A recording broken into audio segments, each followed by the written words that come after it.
नमस्कार नीलिमा किचन को आपण मानक अनेक अनेक स्वागत।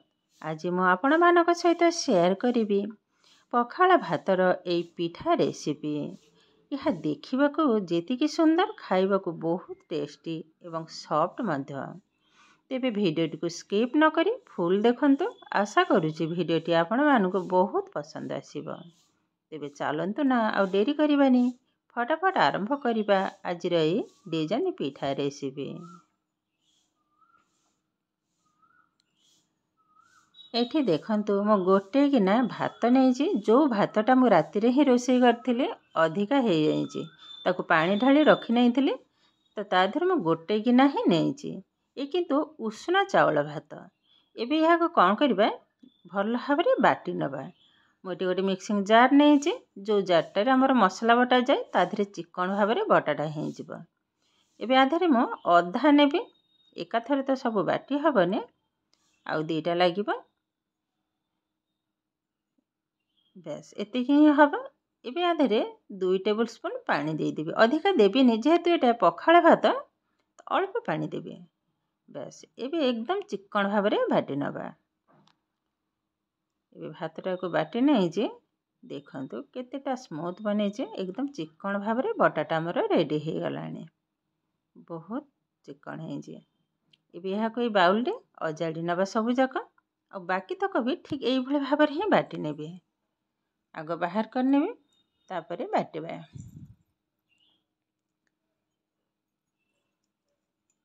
यह को मध्य बाटी नहीं ये बेटटा टिके पतला है मुझे जानी पारलिनी से भात जो गिनारे थिला तले टिके पानी रही जाइथिला मु भी आ जानी पारलिनी 2 टेबल स्पून पानी दे देइथिले तो किसी प्रोब्लेम नहीं।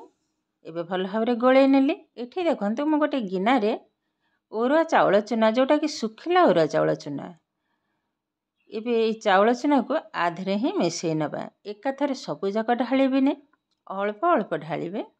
आग 2 ରୁ 3 टेबल स्पून मिसई नबा। बेस एतिकी आग गोले नेबी।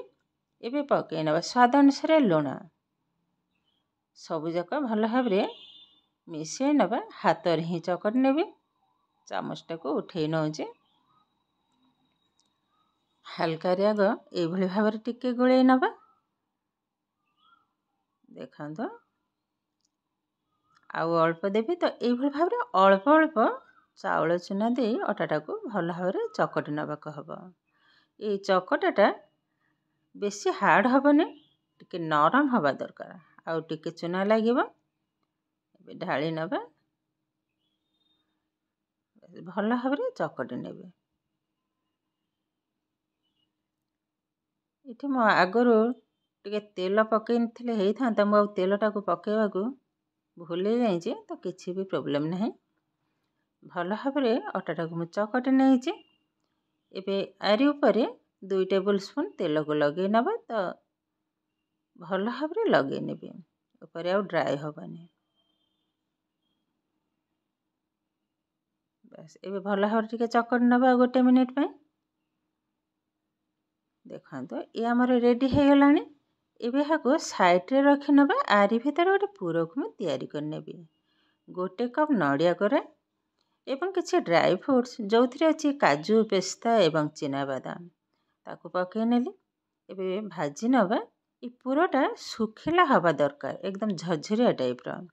एबे आधे देदेबा गुड़ आपण मैंने चाहिए चीनी भी दे पारे तो मुझे गुड़ रे ही पूराटा तैयारी करी एकदम सुखिला सुखिला हम तो ये भाव में पूराटा एपटे हो मो पिठाटा को गढ़ा आरंभ करी। एबे अटाटा को आउ टिके चकट नबा। ये भातर पिठा एते सुंदर है आपण मैंने भाभी भी पारिबेनी थरे हेले भी ट्राई करिवे देखिए बहुत सुंदर हम। भल भाव ये भाव में चकटिकी आग गोल गोल आकार सबु जाक काटी नबा। टिके बड़ साइज रो जेमती आमर रुटी पई गुला तैयारी है ताठो टिके बड़ साइज रो। देखंतु ठीक ये भाव में हम तो सबु जाक काटी नेबी तापरे बेलिबा। गोटे नहीं एबे देदेबा किसी चावल चूना तापरे बेलिबा ଶୁଖିଲା ତ ସେମିତି ବେଲି ହେବନି, ଟିକେ ଚାଉଳ ଚୁନା ପକାଇ ନେଲି। ଏବେ ବେଲି ନେବା। ଆଉ ବେଲଟା ନା ବେଶୀ ପତଳା ହେବ ନା ତ ମୋଟା ହେବ, ଟିକେ ବଡ଼ ସାଇଜ୍ର ବେଲି ନେବି। ଦେଖନ୍ତୁ ରୁଟିଟା ଠିକ୍ ଏଇଭଳି ଭାବରେ ହେବ, ନା ତ ପତଳା ନା ତ ମୋଟା। ଏବେ ଏହାକୁ ରଖିବା ତଳେ। ଏବେ ଗୋଟେ ଗିନା ସାହାଯ୍ୟରେ କାଟି ନେବେ, ତ ଗୋଟେ ସାଇଜ୍ର ହିଁ ସବୁ ହେବ। ଗୋଟେ ବଡ଼ ସାଇଜ୍ର ଗିନା ନେଇଛି। ଦେଖନ୍ତୁ ତ ଏଇଭଳି ଭାବରେ ଆଗ ସବୁଯାକ ବେଲିକି କାଟି ନେବି। ବେଶ କଟାଟାକୁ ମଧ୍ୟ ସେମିତି ଚକଟିକି କାଟି ନେବା। ଏବେ ଗୋଟେ ପେଡ଼ିରେ ମୁଁ ରଖି ନେଇଛି ଗୋଟେ ରୁଟି। ଏବେ ଆରି ଉପରେ ପୁର ଦେଇଦେବା। ପୁରଟା କେତେ ଶୁଖିଲା ହେଇଛି ଦେଖନ୍ତୁ।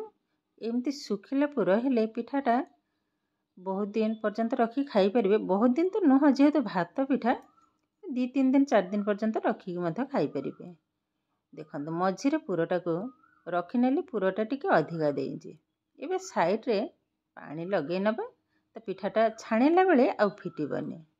ଆଉ ଗୋଟେ ରୁଟିକୁ ଉପରେ ରଖିବେ। ଏବେ ହାଲକାରେ ଏଇଭଳି ଭାବରେ ଟିକେ ଦାବି ନେବା। ଦେଖନ୍ତୁ ଏବେ ଗୋଟେ ଡିଜାଇନ୍ ଦେଇଦେବା। କଣ୍ଟା ଚାମଚ ସାହାଯ୍ୟରେ ଏଇଭଳି ଭାବରେ ଟିକେ ଗାର ଗାର ଦେଇଦେବା, ସୁନ୍ଦର ଦେଖାଯିବ। ଏବେ ଆଉ ଟିକେ ସୁନ୍ଦର ଦେଖାଯିବା ପାଇଁ ସେ ଚାମଚର ପଛ ସାଇଡ଼ରେ ପିଠାଟାକୁ ଏଇଭଳି ଭାବରେ ମୋଡ଼ି ନେବା, ଆହୁରି ସୁନ୍ଦର ଦେଖାଯିବ। ଦେଖନ୍ତୁ